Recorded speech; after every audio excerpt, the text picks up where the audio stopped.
नमस्कार मित्रांनो, मी निरंजन स्वागत करतो तुमचं सर्वांचं आपल्या युट्यूब चॅनलमध्ये. मित्रांनो, कसे आहात तुम्ही? होप सो की तुम्ही स्वस्त आणि मस्त असाल. मित्रांनो, काय तुम्ही एक बेस्ट इन्व्हेस्टमेंट प्लॅन शोधत आहात? तर या व्हिडिओमध्ये मी तुम्हाला सांगणार आहे एक असा बेस्ट इन्व्हेस्टमेंट प्लॅन ज्यामध्ये तुम्ही काय करू शकता, पैसे इन्व्हेस्टमेंट करून चांगल्या पद्धतीची वेल्थ क्रिएट करू शकता. या इन्व्हेस्टमेंट प्लॅन मध्ये तुम्हाला कुठल्याही प्रकारची रिस्क असणार नाही, कारण हा जो इन्व्हेस्टमेंट प्लॅन आहे तो पूर्ण रिस्क फ्री असणार आहे. कारण हे जे इन्व्हेस्टमेंट प्लॅन मी तुम्हाला सांगणार आहे तो पूर्ण सेंट्रल गव्हर्नमेंट कडून रेग्युलेट केला जातो मित्रांनो. तर मित्रांनो, आपण या व्हिडिओमध्ये चर्चा करणार आहोत पीपीएफ बद्दल, म्हणजेच काय, पब्लिक प्रोव्हिडंट फंड.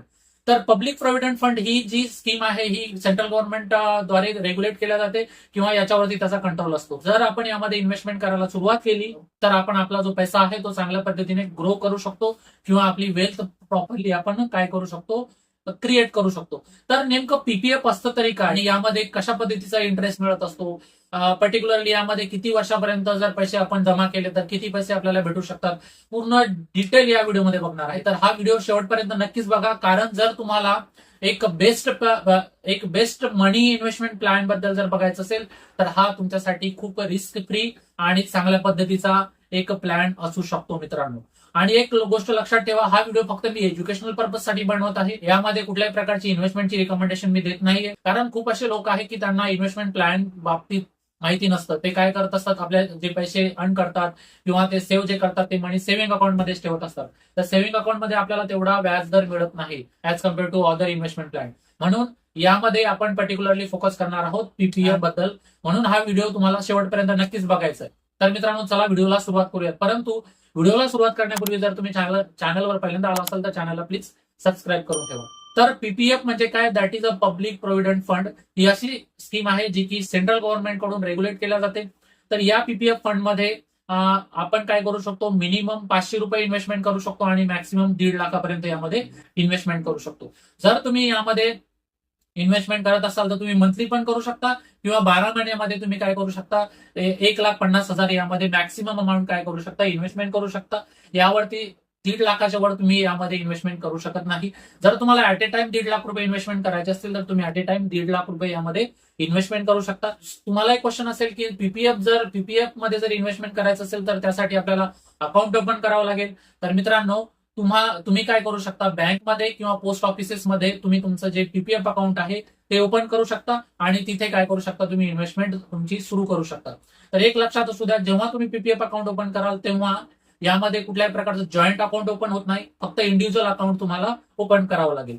दुसरी गोष्ट की कोण कोण पीपीएफ मध्ये अकाउंट ओपन करू शकतो, तर पीपीएफ मध्ये अकाउंट ओपन करण्यासाठी भारताचे नागरिक पाहिजे, तेव्हाच तुम्ही काय करू शकता, यामध्ये पीपीएफचा अकाउंट ओपन करू शकता. मित्रांनो, यामध्ये एक इम्पॉर्टंट गोष्ट आहे की जी तुम्हाला लक्षात घ्यायची आहे की यामध्ये असतो लॉक इन पिरियड. आणि लॉक इन पिरियड म्हणजे आपण त्याला म्हणतो मॅच्युरिटी पिरियड, आणि हाच मॅच्युरिटी पिरियड असतो 15 वर्षाचा.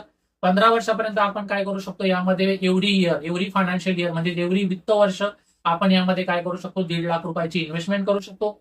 आणि परंतु जर तुम्हाला वाटत असेल की मॅच्युरिटी नंतर म्हणजे 15 वर्षानंतर परत तुम्हाला एक्सटेंड करायचं आहे, तर तुम्ही परत 5 वर्षासाठी काय करू शकता, यामध्ये इन्व्हेस्टमेंट एक्सटेंड करू शकता. आणि दुसरी गोष्ट लक्षात ठेवायची आहे, जो पण यावरती तुम्हाला इंटरेस्ट अर्न होणार आहे, म्हणजे जो पण यावरती तुम्हाला इंटरेस्ट अर्न होणार आहे, तर त्या इंटरेस्ट वरती कुठल्याही प्रकारचा टॅक्स लागत नाही, कारण ही आहे गव्हर्नमेंटची स्कीम. तर ही पूर्ण टॅक्स फ्री असते मित्रांनो. जर तुम्ही यामध्ये इन्व्हेस्टमेंट करत असाल तर तुम्हाला यामध्ये जो इंटरेस्ट आहे, म्हणजे प्रत्येक वर्षाचा जो इंटरेस्ट आहे तो आपल्याला 7.1 किंवा 7.2 अशा पद्धतीने मिळत असतो.